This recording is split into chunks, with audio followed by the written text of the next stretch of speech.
You've got a global brand, an AI hiring assistant, and the private data of millions of people just exposed.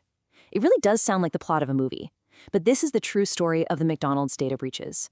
We're going to break down how one of the simplest security mistakes you can possibly imagine led to a massive cybersecurity disaster, and what it tells us about the real threats businesses are up against today.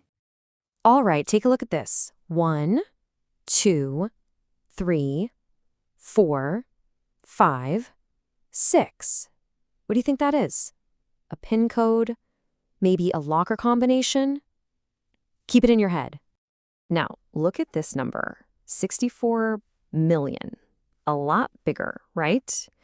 So how on earth could these two numbers possibly be connected?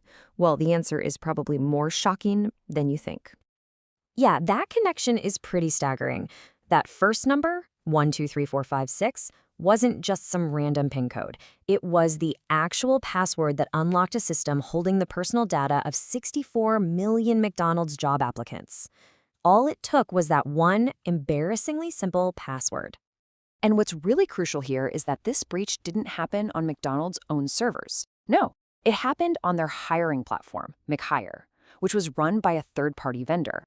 This is a textbook example of what we call supply chain risk, where the weakness of one of your partners can suddenly become your own front-page nightmare. So you have to be asking, how did researchers even find this? Well, it wasn't just one single mistake. It was more like a domino effect, a whole cascade of basic security failures, where one just led right to the next. Okay, so here's how it went down. First, the researchers found the vendor's login page. Then, and you're not going to believe this, they got in using 123456 for both the username and the password on a test account that should have been deleted ages ago. But wait, it gets worse. Once they were in, they found a second major flaw, a super common vulnerability with a fancy name, Insecure Direct Object Reference, or IDOR. All that means is the system was so poorly built, they could see any applicant's private data just by changing a single ID number in the web address. A forgotten password and a basic coding mistake. That's all it took to create a complete disaster. You know, this really highlights a huge lesson.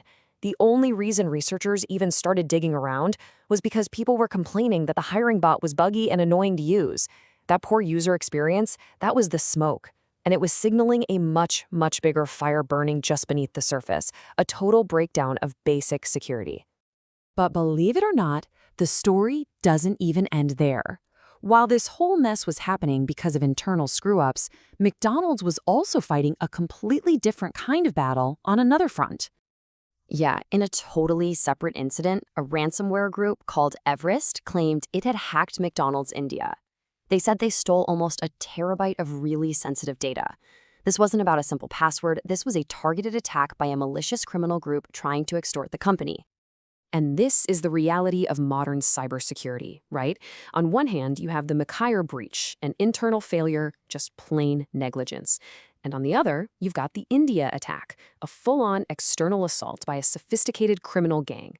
Companies today have to defend against threats coming from every direction, both from the inside and the out. So how in the world do you defend against such different attacks happening at the same time? The truth is, you can't rely on one magic bullet solution.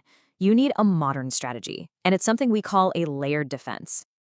Think of it like you're defending a medieval castle. You wouldn't just build one tall wall and call it a day, right? Of course not. You'd have a moat, then the wall, then watchtowers on the wall, and guards patrolling inside. If an attacker gets past the moat, the wall is waiting. If they scale the wall, the guards are there. It's the same idea in cybersecurity. Your email security might be the moat. Your network defense is the wall, and your endpoint protection on all your laptops, those are the guards. They all have to work together. So let's stop talking theory and see what this actually looks like in action.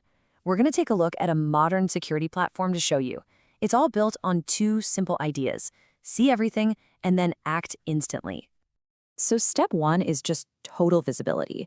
A system like Semantic Synops, which we're just using as an example here, doesn't just look at one little alert in isolation. You can see on the diagram here, it pulls in threat data from all those different layers, from your endpoints, your laptops and servers, from your network traffic, and from your email. It automatically pieces all those clues together to show you the full story of an attack. And the result is what you're seeing here. It's a single, clear map of the entire attack. So instead of your security team chasing 1,000 separate alerts, they can see in one glance how the threat got in, which machines were hit, and where it was trying to go next. It literally turns chaos into clarity. And when you can see the whole attack laid out with that kind of clarity, you can respond decisively. The whole goal is to shut the threat down in minutes, not drag it out for days or weeks. So from that one single screen, an analyst can take immediate action. On the left, you see them quarantining an infected machine. That just means they're instantly cutting it out from the rest of the network, so the attack can't spread. And on the right, they're deleting the malicious file from every single device it touched, all at once. That right there is the power of an integrated defense. Okay, so after looking at the breaches, the defenses, the whole saga, what are the big lessons we should really be taking away from all this? First, and this is a big one, your vendor's risk is your risk. You have to hold your partners to the same security standards you hold yourself. Second, the basics are absolutely non-negotiable. A decent password policy would have stopped the McKire breach before it even started. And finally, your defense has to be layered. No single tool is ever going to be enough to protect you from everything out there. And that really brings us to the final, critical question you have to ask yourself. The McKire platform was a digital front door for McDonald's, and its password was 123456. So what's the password to your company's front door? That's all for this explainer. Thanks for joining me. Stay sharp out there and stay secure.